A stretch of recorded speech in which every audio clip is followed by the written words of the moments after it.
नमस्कार दोस्तों, स्वागत है आपका हमारे चैनल द साहित्य नाव पर। अपने उपन्यास गोदान को आगे बढ़ाते हुए चलते हैं उसके भाग 29 की ओर। नोहरी उन औरतों में न थी जो नेकी करके दरिया में डाल देती है। उसने नेकी की है तो उसका खूब ढिंडोरा पीटेगी और उससे जितना यश मिल सकता है उससे कुछ ज्यादा ही पाने के लिए हाथ पांव मारेगी। ऐसे आदमी को यश के बदले अपयश और बदनामी ही मिलती है। नेकी न करना बदनामी की बात नहीं, अपनी इच्छा नहीं है या सामर्थ्य नहीं है, इसके लिए कोई हमें बुरा नहीं कह सकता। मगर जब हम नेकी करके उसका एहसान जताने लगते हैं तो वही जिसके साथ हमने नेकी की थी हमारा शत्रु हो जाता है और हमारे एहसान को मिटा देना चाहता है। वही नेकी अगर करने वाले के दिल में रहे तो नेकी है, बाहर निकल आए तो बदी है।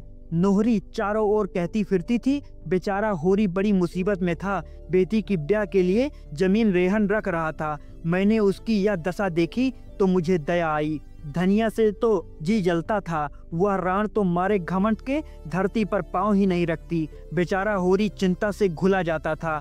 मैंने सोचा इस संकट में इसकी कुछ मदद कर दूं। आखिर आदमी ही तो आदमी के काम आता है और होरी तो अब कोई गैर नहीं है। मानो चाहे ना मानो वह हमारे नातेदार हो चुके। रुपए निकाल कर दे दिए, नहीं लड़की अब तक बैठी रहती। धनिया भला यह जीत कब सुनने लगी थी। रुपए खैरात दिए थे, बड़ी खैरात देने वाली। सूद महाजन भी लेगा, तुम भी लोगी, एहसान काहे का। दूसरों को देती, सूद की जगह मूल भी गायब हो जाता। हमने लिया है तो हाथ में रुपए आते ही नाक पर रख देंगे। हम ही थे कि तुम्हारे घर का विष उठा के पी गए और कभी मुंह पर नहीं लाए। कोई यहाँ द्वार पर नहीं खड़ा होने देता है। हमने तुम्हारा मर्जाद बना लिया, तुम्हारे मुंह की लाली रख ली। रात के 10 बज गए थे। सावन की अंधेरी घटा छाई थी। सारे गांव में अंधकार था। होरी ने भोजन करके तमाकू पिया और सोने जा रहा था कि भोला आकर खड़ा हो गया। होरी ने पूछा, कैसे चले भोला महतो? जब इसी गांव में रहना है तो क्यों अलग छोटा सा घर नहीं बना लेते? गांव में लोग कैसी कैसी कुत्सा उड़ाया करते हैं। क्या यह तुम्हें अच्छा नहीं लगता है? बुरा न मानना, तुमसे संबंध हो गया है इसलिए तुम्हारी बदनामी नहीं सुनी जाती। नहीं, मुझे क्या करना था। धनिया उसी समय लोटे में पानी लेकर होरी के सिराने रखने आई। सुनकर बोली, दूसरा मर्द होता तो ऐसी औरत का सिर काट लेता। होरी ने डांटा, क्यों बेबात की बात करती है? पानी रख दे और जा सो। आज तू ही कुराह चलने लगे तो मैं तेरा सिर काट लूंगा, काटने देगी? धनिया उसे पानी का एक छींटा मारकर बोली, कुराह चले तुम्हारी बहन, मैं क्यों कुराह चलने लगी? मैं तो दुनिया की बात कहती हूँ, तुम मुझे गालियाँ देने लगे। अब मुंह मीठा हो गया होगा। औरत चाहे जिस रास्ते जाए, मर्द टुकुर टुकुर देखता रहे। ऐसे मर्द को मैं मर्द नहीं कहती। होरी दिल में काटा जाता था। भोला उससे अपना दुख दर्द कहने आया होगा। वह उल्टे उसी पर टूट पड़ी। जरा गर्म होकर बोला, तू जो सारे दिन अपने ही मन की किया करती है तो मैं तेरा क्या बिगाड़ लेता हूँ? कुछ कहता हूँ तो काटने दौड़ती है, यही सोच। धनिया ने लल्लो चप्पो करना न सीखा था। बोली, औरत घी का घड़ा लुढ़का दे, घर में आग लगा दे, मर्द सह लेगा, लेकिन उसका कुराह चलना कोई मर्द न सहेगा। भोला दुखित स्वर में बोला, तू बहुत ठीक कहती है धनिया। बेशक मुझे उसका सिर काट लेना चाहिए था, लेकिन अब उतना पौरुख तो नहीं रहा। तू चलकर समझा दे, मैं सब कुछ कह के हार चुका हूँ। जब औरत को बस में रखने का बूता न था तो सगाई क्यों की थी? इसी छीछा लेदर के लिए? क्या सोचते थे वह आकर तुम्हारे पैर दबाएगी, तुम्हें चिलम भर भर पिलाएगी और जब तुम बीमार पड़ोगे तो तुम्हारी सेवा करेगी? तो ऐसा वही औरत कर सकती है जिसने तुम्हारे साथ जवानी का सुख उठाया हो। मेरी समझ में यही नहीं आता कि तुम उसे देखकर लट्टू कैसे हो गए। कुछ देखभाल तो कर लिया होता कि स्वभाव की है, किस रंग ढंग की है। तुम तो भूखे सियार की तरह टूट पड़े। अब तो तुम्हारा धर्म यही है कि गड़ासे से उसका सिर काट लो। फांसी ही तो पाओगे, फांसी इस शीशा लेरर से अच्छी। भोला के खून में कुछ स्फूर्ति आई।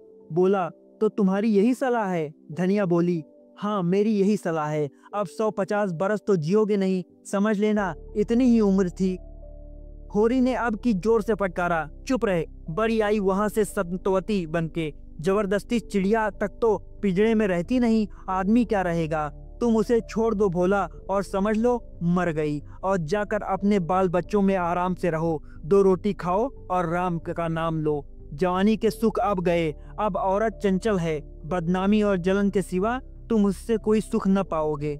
भोला नोहरी को छोड़ दे असंभव। नोहरी इस समय भी उसकी ओर रोज भरी आंखों से तरेरती हुई जान पड़ती थी, लेकिन नहीं, भोला अब उसे छोड़ ही देगा।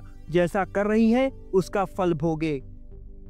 आंखों में आंसू आ गए। भोला बोला, होरी भैया, इस औरत के पीछे मेरी जितनी सांसत हो रही है मैं ही जानता हूँ। इसी के पीछे कामता से मेरी लड़ाई हुई। बुढ़ापे में यह दाग भी लगता है, वह लग गया। मुझे रोज ताना देती है कि तुम्हारी तो लड़की निकल गई। मेरी लड़की निकल गई चाहे भाग गई, लेकिन अपने आदमी के साथ पड़ी तो है, उसके सुख दुख की साथिन तो है। इसकी तरह तो मैंने औरत ही नहीं देखी। दूसरों के साथ तो हंसती है, मुझे देखा तो कुप्पे सा मुंह फुला लिया। मैं गरीब आदमी ठहरा, 3-4 आने रोज की मजदूरी करता हूँ। दूध दही मांस मछली रबड़ी मलाई कहाँ से लाऊं? भोला यहाँ से प्रतिज्ञा करके अपने घर गए। अब बेटों के साथ रहेंगे। बहुत धक्के खा चुके। लेकिन दूसरे दिन प्रातःकाल होरी ने देखा तो भोला दुलारी सवाई की दुकान से तमाकू लिए जा रहे थे। होरी ने पुकारना उचित न समझा। आसक्ति में आदमी अपने बस में नहीं रहता। वहां से आकर धनिया से बोला, भोला तो अभी वही है। नोहरी ने सचमुच इन पर कोई जादू कर दिया है। धनिया ने नाक सिकोड़कर कहा, जैसी बेहा वह है वैसा ही बेहा यह है। ऐसे मर्द को तो चुल्लू भर पानी में डूब मरना चाहिए। अब वह सेकी न जाने कहाँ गई। झुनिया यहाँ आई तो उसके पीछे डंडा लिए फिरे रह रहे थे। इज्जत बिगड़ी जाती थी, अब इज्जत नहीं बिगड़ती। होरी को भोला पर दया आ रही थी। बेचारा इस उल्टा के फेर में पड़कर अपनी जिंदगी बर्बाद किए डालता है। छोड़कर जाए भी तो कैसे? स्त्री को इस तरह छोड़कर जाना क्या सहज है? यह चुड़ैल उसे वहां भी तो चैन से न बैठने देगी। कहीं पंचायत करेगी, कहीं रोटी कपड़े का दावा करेगी। अभी तो गांव ही के लोग जानते हैं, किसी को कुछ कहते संकोच होता है, कन्फुसियों करके ही चल रह जाते हैं। तब तो दुनिया भी भोला ही को बुरा कहेगी। लोग यही तो कहेंगे कि जब मर्द ने छोड़ दिया तो बेचारी अबला क्या करे।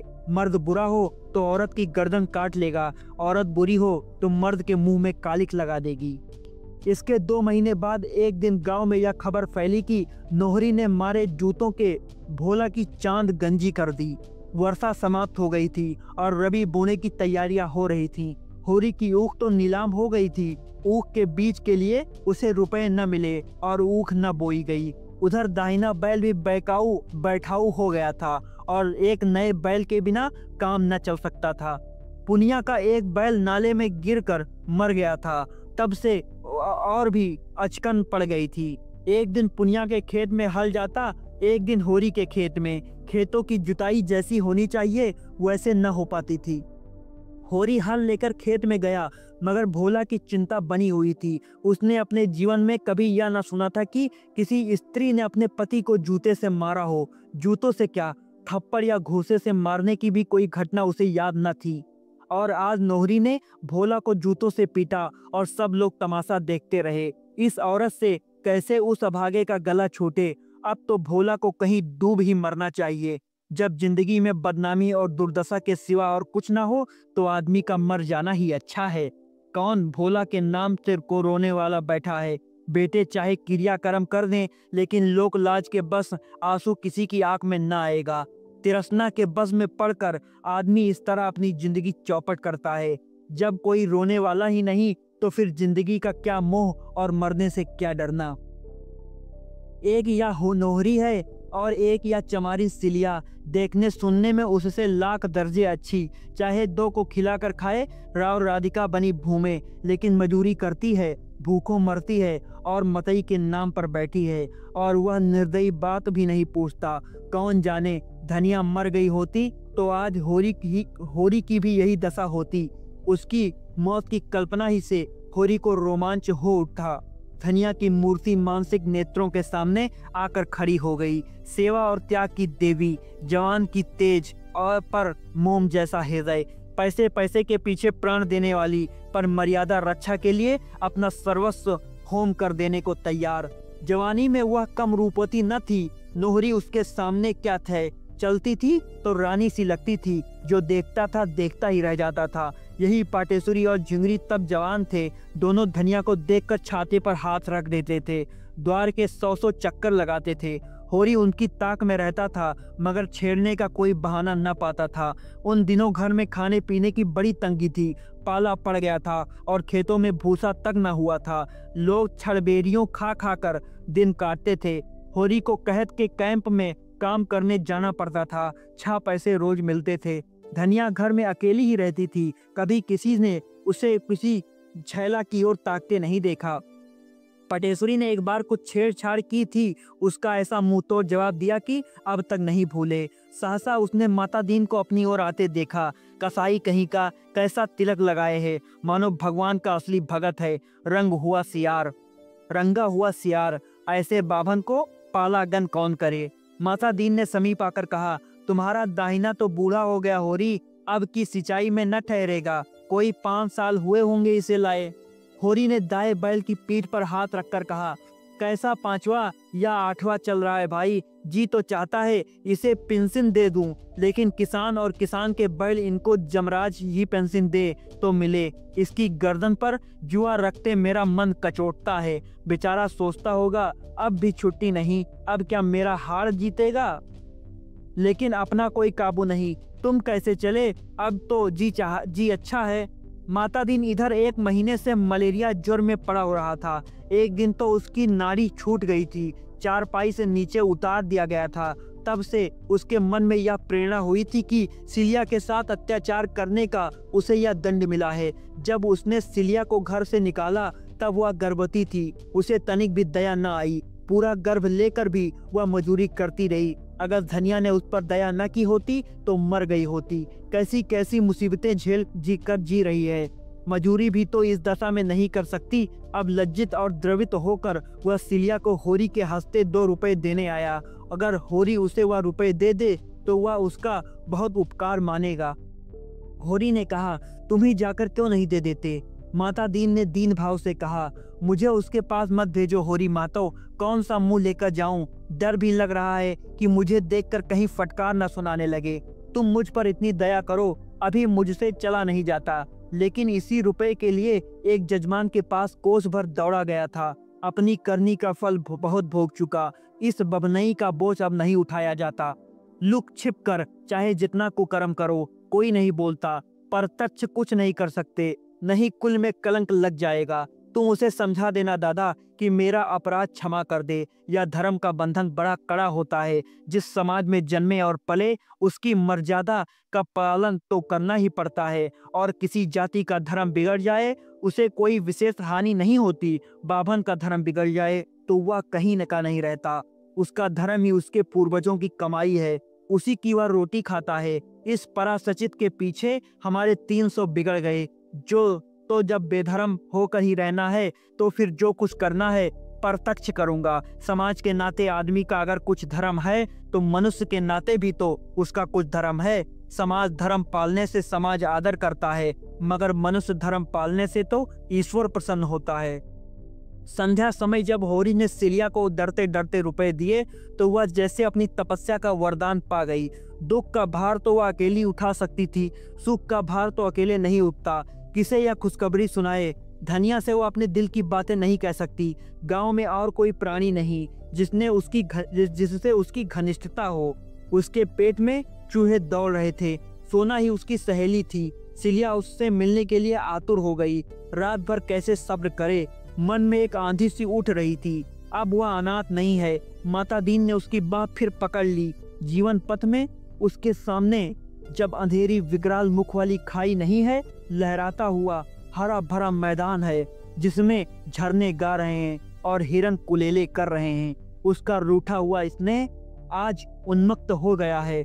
माता दीन को उसने मन में कितना पानी पी पी कर कोसा था, अब वह उनसे क्षमा मांगेगी। उससे सचमुच बहुत बड़ी भूल हो गई कि उनको सारे गांव के सामने अपमानित किया। वह तो चमारिन है, जात की ऐठी, उसका क्या बिगड़ा। 8-10-20 लगाकर बिरादरी को रोटी दे दे, फिर बिरादरी में ली जाएगी। उस बेचारे का तो सदा के लिए धर्म नाश हो गया। वह मर्जाद अब उन्हें फिर नहीं मिल सकता। वह क्रोध में कितनी अंधी हो गई थी कि सबसे उसके प्रेम का ढिंढोरा पीटती रही। उनका तो धर्म भ्रष्ट हो गया। उन्हें तो क्रोध था ही, उसके सिर पर क्यों भूत सवार हो गया। वह अपने ही घर न चली जाती तो कौन बुराई हो जाती। घर में उसे कोई बांध तो न हो लेता। देश माता दिन की पूजा इसलिए तो करता है कि वह नेम धर्म से रहते हैं। वही धर्म भ्रष्ट हो गया तो वह क्यों ना उसके खून के प्यासे हो जाते। जरा देर पहले तक उसकी नज़र में सारा दोष माता दीन का था और अब सारा दोष अपना था। सहृदयता ने सहृदयता पैदा कर दी। उसने बच्चे की छाती से लगाकर खूब प्यार किया। अब उसे देखकर लज्जा कर और ग्लानि नहीं होती। अब वह केवल उसकी दया का पात्र नहीं, वह अब उसके संपूर्ण मात्र स्नेह और गर्व का अधिकारी है। कार्तिक की रूपहली चांदनी प्रकृति पर मधुर संगीत की भांति छाई थी। सिलिया घर से निकली, वह सोना के पास जाकर यह सुख संवाद सुनाएगी। अब उससे नहीं रहा जाता। अभी तो सांझ हुई है, ढोंगी मिल जाएगी। वह कदम बढ़ाती हुई चली। नदी पर आकर देखा तो डोंगी उस पार थी और मांझी का कहीं पता नहीं। चांद घुलकर जैसे नदी में बहा जा रहा था। वह एक क्षण खड़ी सोचती रही, फिर नदी में घुस पड़ी। नदी में कुछ ऐसा ज्यादा पानी तो क्या होगा। उस उल्लास के सागर के सामने वह नदी क्या चीज थी। पानी पहले तो घुटनों तक था, फिर कमर तक आया और फिर अंत में गर्दन तक पहुंच गया। सिलिया डरी कहीं डूब न जाए, कहीं कोई गड्ढा न पड़ जाए, पर उसने जान पर खेलकर पांव आगे बढ़ाया। अब वह मझधार में है। मौत उसके सामने नाच रही है, मगर वह घबराई नहीं। उसे तैरना आता है। ललकपन में उसी नदी में वह कितनी बार तैर चुकी है। खड़े खड़े नदी को पार भी कर चुकी है। फिर भी उसका कलेजा धक धक कर रहा है, मगर पानी कम होने लगा। अब कोई भय नहीं। उसने जल्दी जल्दी नदी पार की और किनारे पहुंचकर अपने कपड़े का पानी निचोड़ा और शीत से कांपती हुई आगे बढ़ी। चारों तरफ सन्नाटा था। गीदड़ों की आवाज भी न सुनाई पड़ती थी और सोना से मिलने की मधुर कल्पना उसे उड़ाए लिए जाती थी। मगर उस गांव में पहुंचकर उसे सोना के घर जाते संकोच होने लगा। मथुरा क्या कहेगा, उसके घर वाले क्या कहेंगे। सोना भी बिगड़ेगी कि कितनी रात गए तू क्यों आई। देहातों में दिन भर के थके मांदे किसान सरेआम ही सो जाते हैं। सारे गांव में सोता पड़ गया था। मथुरा के घर के द्वार बंद थे। सिलिया किवाड़ न खुलवा सकी।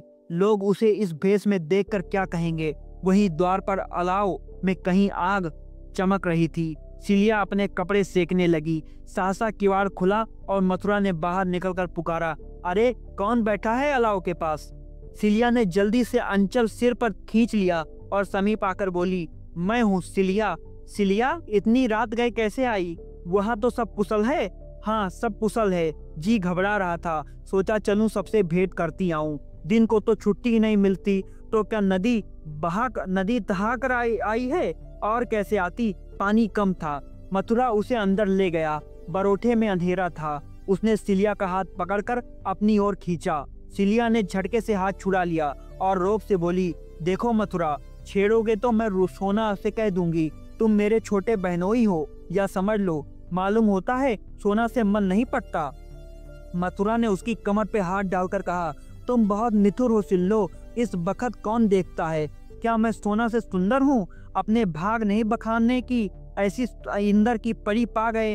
अब भौरा बनने का मन चला है। उससे कह दूं तो तुम्हारा मुंह न देखे। मथुरा लंपट नहीं था। सोना से उसे प्रेम भी था। इस वक्त अंधेरा और एकांत और सिलिया का यौवन देखकर उसका मन चंचल हो उठा था। यह तभी ही पाकर होश में आ गया। सिलिया को छेड़ते हुए बोले, तुम्हारे पैरों में पड़ता हूँ सिल्लो, उससे न कहना। अभी जो सजा चाहो दे दो। सिल्लो को उस पर दया आ गई। धीरे से उसके मुंह पर चपत जमाकर बोली, इसकी सजा यही है कि फिर मुझसे ऐसी शरारत न करना, न और किसी से करना, नहीं सोना तुम्हारे हाथ से निकल जाएगी। मैं कसम खाता हूँ सिल्लो, अब कभी ऐसा न होगा। उसकी आवाज में याचना थी। सिल्लो का मन आंदोलित होने लगा। उसकी दया सरस होने लगी। और जो करो तो तुम जो चाहना करना। सिल्लो का मुंह उसके मुंह के पास आ गया था और दोनों की सांस और आवाज और देह में कंपन हो रहा था। सहसा सोना ने पुकारा, किससे बातें करते हो वहाँ। सिल्लो पीछे हट गई। मथुरा आगे बढ़कर आंगन में आ गया और बोला, सिल्लो तुम्हारे गांव में आई है। सिल्लो भी पीछे पीछे आकर आंगन में खड़ी हो गई। उसने देखा सोना यहाँ कितने आराम से रहती है। ओसारी में खाट है, उस पर सुजनी का नर्म बिस्तर बिछा हुआ है, बिल्कुल वैसा ही जैसा माता दीन की चारपाई पर बिछा रहता है। तकिया भी है, लिहाफ भी है। खाट के नीचे लोटे में पानी रखा हुआ है। आंगन में जोत्रा से आईना सा बिछा रखा है। एक कोने में तुलसी का चबूतरा है, दूसरी ओर ज्वार के ठेठों के कई बोझे दीवार से लगा कर रखे हुए हैं। बीच में पुआलों के गट्ठे हैं, समीप ही ओखल है जिसके पास कुटा हुआ धान पड़ा हुआ है। खपरेल पर लौकी की बेल चढ़ी हुई है और कई लौकियां ऊपर चमक रही हैं। दूसरी ओर की ओसारी में एक गाय बंधी हुई है। इस खंड में मथुरा और सोना सोते हैं और लोग दूसरे खंड में होंगे। सिलिया ने सोचा, सोना का जीवन कितना सुखी है। सोना उठकर आंगन में आ गई और मगर सिल्लो से टूटकर गले नहीं मिली। सिल्लो ने समझा शायद मथुरा के खड़े रहने के कारण सोना संकोच कर रही है, या कौन जाने उसे अब अभिमान हो गया हो। सिल्लो चमारे से गले मिलने से अपना अपमान समझती हो। उसका सारा उत्साह ठंडा हो गया। इस मिलन से हर्ष के बदले उसे ईर्ष्या हुई। सोना का रंग कितना खुल गया है और देह कैसी कंचन की तरह निखर आई है। गठन भी सुडौल हो गया है। मुख पर गृहिणीत्व की गरिमा के साथ युवती की साहस छवि भी है। सिल्लो एक क्षण के लिए जैसे मंत्र मुग्ध सी खड़ी ताकती रह गई। यह वही सोना है जो सूखी सी देह लिए छोटे खोले इधर उधर दौड़ा करती थी। महीनों सिर में तेल न पड़ता था, फटे चिथड़े लपेटे फिरती थी। आज अपने घर की रानी है। गले में हंसली और हुमेल है, कानों में करण फूल और सोने की बालियां, हाथों में चांदी के कड़े और कंगन, आंखों में काजल, मांग में सिंदूर। सिलिया के जीवन का स्वर्ग यही था और सोना को यहाँ देखकर वह प्रसन्न हो न हुई। इसे कितना घमंड हो गया है। कहाँ सिलिया के गले में बाहें डाल घास छीलने जाती थी और आज सीधे ताकती भी नहीं। उसने सोचा था सोना उसके गले लिपट कर जरा सा रोएगी, उसे आदर से बैठाएगी, उसे खाना खिलाएगी और गांव और घर की सैकड़ों बातें पूछेगी और अपने नए जीवन के अनुभव बयान करेगी। सुहाग रात और मधुर मिलन की बातें होगी और सोना के मुंह में दही जमा हुआ है। वह यहाँ आकर पछताई। आखिर सोना ने रूखे स्वर में पूछा, इतनी रात में कैसे चली सिल्लो? सिल्लो ने आंसुओं को रोकने की चेष्टा करके कहा, तुमसे मिलने की बहुत जी चाहता था। इतने दिन हो गए, भेंट करने चली आई। सोना का स्वर और कठोर हुआ, लेकिन आदमी किसी के घर जाता है तो दिन को ही इतनी रात गए। वास्तव में सोना को उसका आना बुरा लग रहा था। वह समय उसकी प्रेम कीड़ा और हास विलास का था। सिल्लो ने उसमें बाधक होकर जैसे उसके सामने से परोसी हुई थाली खींच ली थी। सिल्लो निसंग सी भूमि की ओर ताक रही थी। धरती क्यों नहीं फट जाती है कि वह उसमें समा जाए। इतना अपमान उसने अपने इतने ही जीवन में बहुत अपमान सहा था, बहुत दुर्दशा देखी थी, लेकिन आज यह फांस की जिस तरह उसके अंतःकरण में चुभ रही थी, वैसी कभी बात न चुभी थी। गुड़ घर के अंदर मटकों में बंद रखा हो तो कितना ही मूसलाधार पानी बरसे, कोई हानि नहीं होती, पर जिस वक्त वह धूप में सूखने के लिए बाहर फैलाया जाता है, उस वक्त तो पानी का एक छींटा भी उसका सर्वनाश कर देगा। सिलिया के अंतःकरण की सारी कोमल भावनाएं इस वक्त मुंह खोले बैठी थी कि आकाश से अमृत वर्षा होगी। वर्षा क्या, अमृत के बदले विष। और सिलिया के रोम रोम में दौड़ गया। सर्प दंश के समान लहरें आईं। घर में उपवास करके सो रहना और बात है, लेकिन पंगत से उठा दिया जाना तो डूब मरने की बात है। सिलिया को यहाँ एक क्षण ठहरना भी असहाय हो गया, जैसे कोई उसका गला दबाए हुए हो। वह कुछ न पूछ सकी। सोना के मन में क्या है वह या भांप रही थी। वह चाबी में बैठा हुआ सांप कहीं बाहर ना निकल आए, इसके पहले ही वह वहां से भाग जाना चाहती थी। कैसे भागे, क्या बहाना करे, उसके प्राण क्यों नहीं निकल जाते। मथुरा ने भंडारे की कुंजी उठा ली थी कि सिलिया ने जलपान के लिए कुछ निकाल लाए। कर्तव्य विमूढ़ सा खड़ा था। इधर सिल्लो की सांस टंगी हुई थी, मानो सिर पर तलवार लटक रही हो। सोना की दृष्टि में सबसे बड़ा पाप किसी पुरुष का पर स्त्री और स्त्री का पर पुरुष की ओर ताकना था। इस अपराध के लिए उसके यहाँ कोई क्षमा न थी। चोरी, हत्या, जाल और कोई अपराध इतना भीषण न था। हंसी दिल्लगी को वह बुरा न समझती थी, अगर खुले रुए रूप से हो, लेकिन छुपे की हंसी दिल्लगी को भी वह द्वेष समझती थी। छोटप्पन से ही वह बहुत सी रीति की बातें जानने और समझाने लगी थी। होरी को जब कभी हाट से घर आने में देर हो जाती थी और धनिया को पता लग जाता था कि वह दुलारी सवाइन की दुकान पर गया था, चाहे तंबाकू लेने ही क्यों ना गया हो, तो वह कई कई दिन तक होरी से बोलती न थी और न घर का काम करती थी।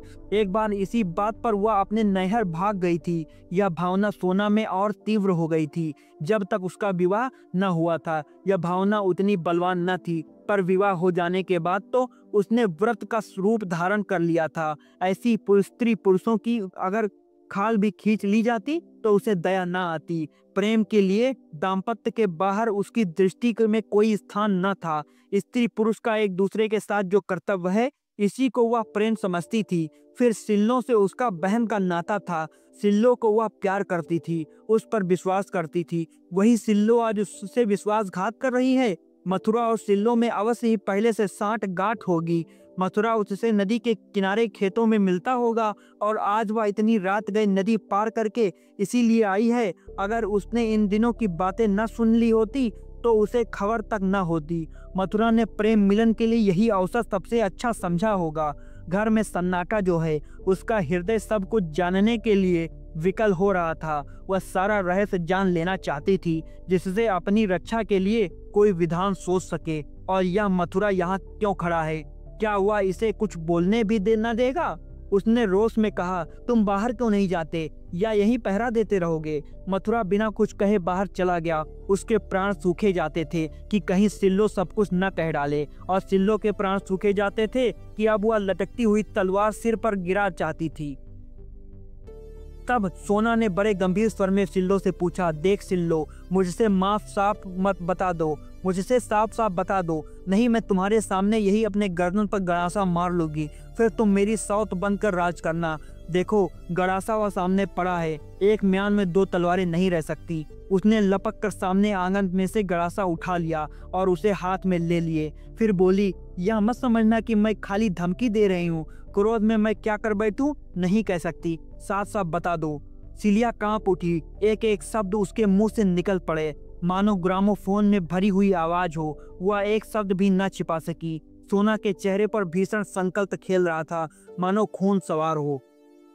सोना ने उसकी ओर बर्छी की सी चुभने वाली आंखों से देखा और मानो कटार पर आघात करके हुए बोली, ठीक ठीक कहती हो, बिल्कुल ठीक। अपने बच्चे की कसम, कुछ छिपाया तो नहीं? अगर मैंने रत्ती भर छिपाया हो तो आंखें फूट जाएं। तुमने उस पापी को लात क्यों नहीं मारी? उसे दांत क्यों नहीं काट लिया? उसका खून क्यों नहीं पी लिया? चिल्लाई क्यों नहीं? सिल्लो क्या जवाब दे? सोना ने उन मादनी की भांति अंगारे की सी आंखें निकाल कर कहा, बोलती क्यों नहीं? क्यों तूने उसकी नाक दांतों से नहीं काट ली? क्यों नहीं दोनों हाथों से उसका गला दबा दिया? तब मैं तेरे चरणों पर सिर झुकाती। अब तो तुम मेरी आंखों में हर जाई हो। निरीस बेसवा, अगर यही करना था तो माता दीन का नाम क्यों कलंकित कर रही है? किसी को लेकर बैठ नहीं जाती? क्यों अपने घर नहीं चली गई? यही तो तेरे घर वाले चाहते थे। तू उपले और घास लेकर बाजार जाती, वहां से रुपए लाती और तेरा बाप बैठा उसी रुपए की ताड़ी पीता। फिर क्यों उस ब्राह्मण का अपमान कराया? क्यों उसकी आबरू में बट्टा लगाया? क्यों संतोती बनी बैठी हो? जब अकेले नहीं रह जाता तो किसी से सगाई क्यों नहीं कर लेती? क्यों नदी तालाब में डूब नहीं मरती? क्यों दूसरों के जीवन में विष घोलती हो? आज मैं तुझसे कह देती हूँ कि अगर इस तरह की बातें फिर हुई और मुझे पता लगा तो तीनों में से एक भी जीते न रहेंगे। बस अब मुंह में कालिक लगा कर जाओ। आज से मेरे और तुम्हारे बीच में कोई नाता नहीं रहा। सिल्लो धीरे से उठी और संभल कर खड़ी हुई। जान पड़ा उसकी कमर टूट गई। एक क्षण साहस बटोरती रही, किंतु अपने सफाई में कुछ सूझ न पड़ा। आंखों के सामने अंधेरा था, सिर में चक्कर, कंठ सूख रहा था और सारी देह सुन्न हो गई थी, मानो रोम छिद्रों से प्राण उड़े जा रहे हों। एक एक पग इस तरह रखती थी मानो सामने गड्ढा हो। तब बाहर आई और नदी की ओर चली। द्वार पर मथुरा खड़ा था। बोला, इस वक्त कहाँ जाती हो सिल्लो? सिल्लो ने कोई जवाब न दिया। मथुरा ने भी फिर कुछ न पूछा। वही रूप हली चांदनी अब भी छाई हुई थी। नदी की लहरें अब भी चांद की किरणों में नहा रही थी और सिल्लो विक्षिप्त सी स्वप्न छाया की भांति नदी में चली जा रही थी। तो दोस्तों, यह था गोदान उपन्यास का भाग 29। अब मिलते हैं अगले भाग में, भाग 30 में। धन्यवाद दोस्तों।